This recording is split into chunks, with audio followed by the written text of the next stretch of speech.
교도신경하심으로 우리의 신앙을 하나님 앞에 고백합니다.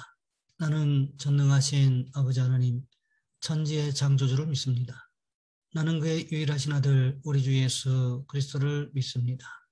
그는 성령으로 잉태되어 동정녀 마리아에게서 나시고 본디오 빌라도에게 고난을 받아 십자가에 못 박혀 죽으시고 장사된 지 사흘 만에 죽은 자 가운데서 다시 살아나셨으며 하늘에 오르시어 전능하신 아버지 하나님 우편에 앉아 계시다가 거기로부터 살아있는 자와 죽은 자를 심판하러 오십니다. 나는 성령을 믿으며 거룩한 공교회와 성도의 교제와 죄를 용서받는 것과 몸의 부활과 영생을 믿습니다. 아멘. 찬송가 435장입니다.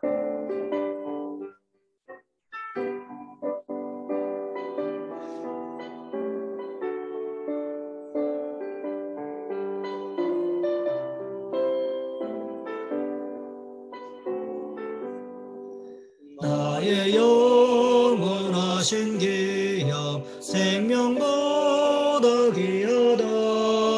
나의 갈 길 다가도록 나와 동행하소서.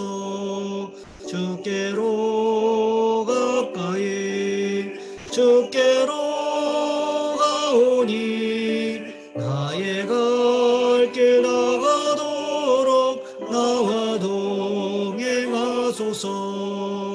세상 복이 아니람과 모든 명예 버리고 험한 길을 가는 동안 나와 동행하소서. 주께로 가까이 주께로 가오니 나의 갈 길 다가도록 나와 동행하소서.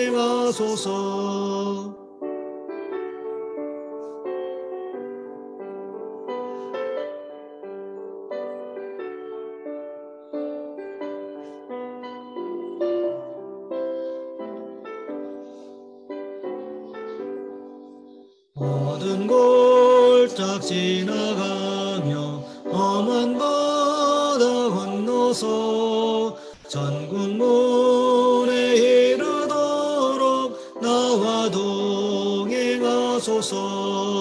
주께로 가까이 주께로 가오니 나의 갈 길 다가도록 나와 동행하소서.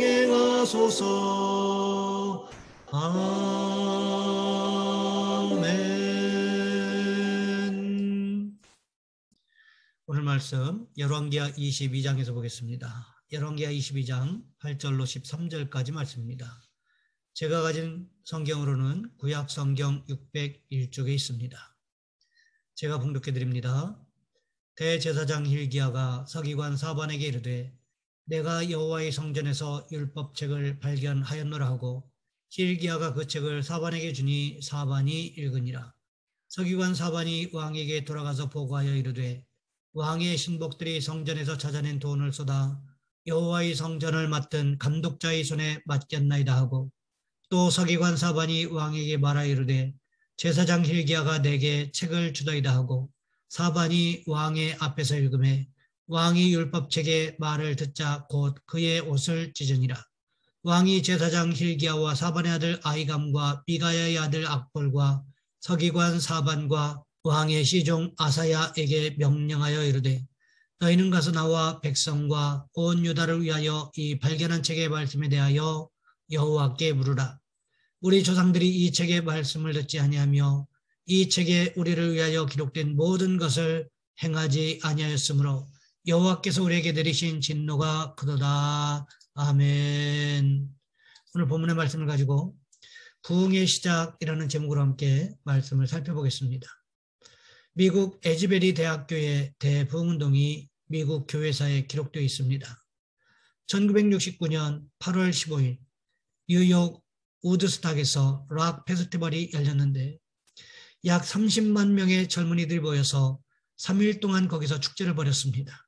술과 마약, 성의 해방과 자유를 외치면서 퇴폐와 향락으로 정말 무질서하고 혼란한 시간들을 보냈습니다. 미국의 많은 지성인들이, 영적 지도자들이 이를 보고 걱정했습니다. 젊은이들이 저렇게 방황하고 있으니, 방탕하고 있으니 미국의 미래가 어떻게 될 것인가. 그런데 그 다음에 1970년 2월 3일 켄터키주에 있는 에즈베리 신학대학교에서 월요 채플 시간에 놀라운 붕의 역사가 일어났습니다. 교직원과 학생들 1000여 명이 모여서 예배를 드리고 있는데 그날 학감님이 나와서 간증을 하고 그 다음 남학생이 강단에 올라와서 눈물로 자기 죄를 고백하고 하나님께서 날 어떻게 은혜 주시고 변화시켜 주셔서 사용하고 계신가에 대해서 간증을 했습니다. 그때 성령의 바람이 불어와서 거기 참석한 분들이 눈물을 흘리면서 은혜를 받기 시작했어요. 한 사람 두 사람 계속 나와서 간증하는데 간증이 그치지 않고 눈물의 기도가 그치지 않았습니다. 가만 보니까 학교 수업을 진행할 수가 없어요.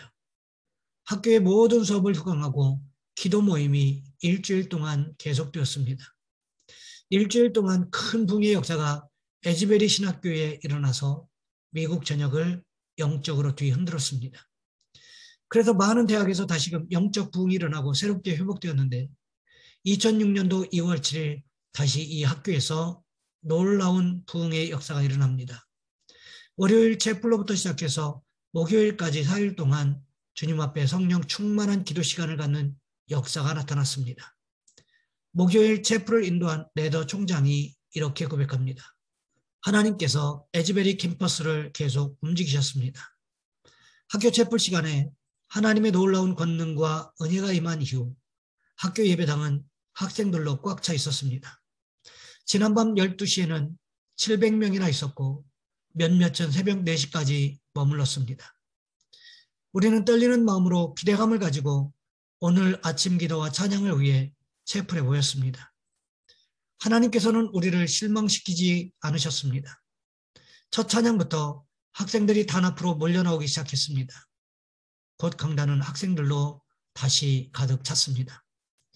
우리가 찬양하고 기도하고 학생들의 심령에 임하신 하나님의 은혜로운 역사에 대한 간증을 나눌 때 성령 안에서 형언할 수 없는 자유로움을 느꼈습니다.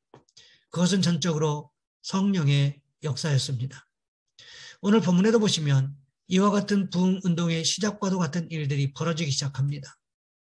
요시야는 어려서부터 성전을 가까이 하고 기도 운동을 벌여왔던 것 같습니다. 왜 그럴까요? 성전에 관심이 없다가 어느 날 갑자기 관심이 생길 수는 없는 법이기 때문에 그렇습니다. 또 요시야 왕이 성전에서 일하는 사람들이 정직하다는 것을 어떻게 알 수 있었겠습니까? 이런 내용은 누가 말해줘서 알 수 있는 것이 아니라는 거지요. 이런 내용들은 직접 만나봐야 알 수 있는 것들인데 이것을 알아채는 것이 하루 이틀 만에 되는 일은 아니라는 거지요. 생각해 보시기 바랍니다. 아무리 성전에 기도하러 오라고 한다고 해도 기도하러 오는 사람이 얼마나 됩니까? 할아버지 므낫세가 성전을 망가뜨렸고 아버지 아몬이 성전을 폐허로 만들어버렸습니다. 그렇기 때문에 어느 누가 성전에 오는 것을 좋아했겠습니까? 하지만 요시야는 어려서부터 성전을 출입하면서 사람들과 함께 하나님 앞에 제사드리고 기도하면서 성전에서 일하는 사람들이 얼마나 정직한지를 알게 되었다는 거지요. 그래서 어떻게 합니까? 때가 되었을 때, 그러니까 왕위에 오른 지 18째 해가 되던 25살이 되던 해에 드디어 성전을 수리할 것을 명령하게 되었다는 것입니다. 그렇다면 성전을 수리한다고 하는 것이 어떤 의미가 될까요? 성전이 수리되면 예배가 회복되어질 것입니다. 예배가 회복되면 하나님 앞에 기도가 회복될 것입니다. 예배와 기도가 회복되어지면 하나님과의 관계가 회복되어질 것입니다. 요시야는 궁극적으로 하나님과의 관계가 회복될 것을 기대하면서 성전을 수리하려는 계획을 가지고 있었다는 거지요. 에스겔 47장에 보시면 성전 문지방에서 물이 흘러나와 성전 오른쪽 제단 남쪽으로 흘러내리고 있다고 기록하고 있습니다. 그런데 이 성전에서 흘러나온 물을 통하여 강이 형성되고 강 좌우가에 각종 먹을 과실나무가 자라나고 열매가 끊이지 아니하고 그 열매는 먹을만하고 그 잎사귀는 약재료가 될 것이라고 기록하고 있습니다. 요시야가 이것을 몰랐을까요? 이것을 모르고 성전을 가까이 하고 무너진 성전, 퇴락한 성전을 수리하려고 했을까요? 그렇지 않았을 것입니다. 시편 84편 1절부터 4절까지 말씀해 보시면 고라 자손이 이렇게 노래하고 있습니다. 만군의 여호와여, 주의 장막이 어찌 그리 사랑스러운지요. 내 영혼이 여호와의 궁정을 사모하여 쇠약하며 내 마음과 육체가 살아계시는 하나님께 부르짖나이다.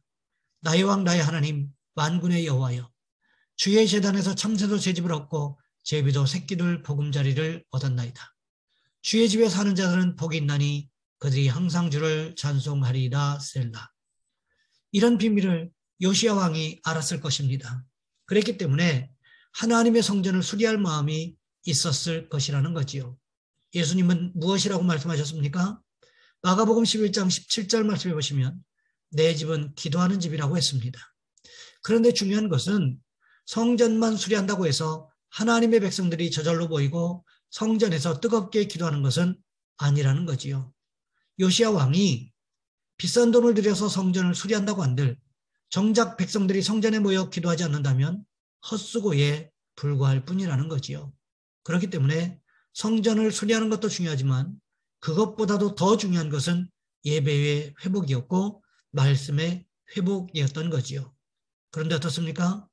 요시야가 이것을 계획했던 것이 아닐지라도 성전을 수리하는 도중에 무슨 일이 벌어집니까? 오늘 본문 8절부터 10절까지 말씀해 보시면 이렇게 기록하고 있습니다.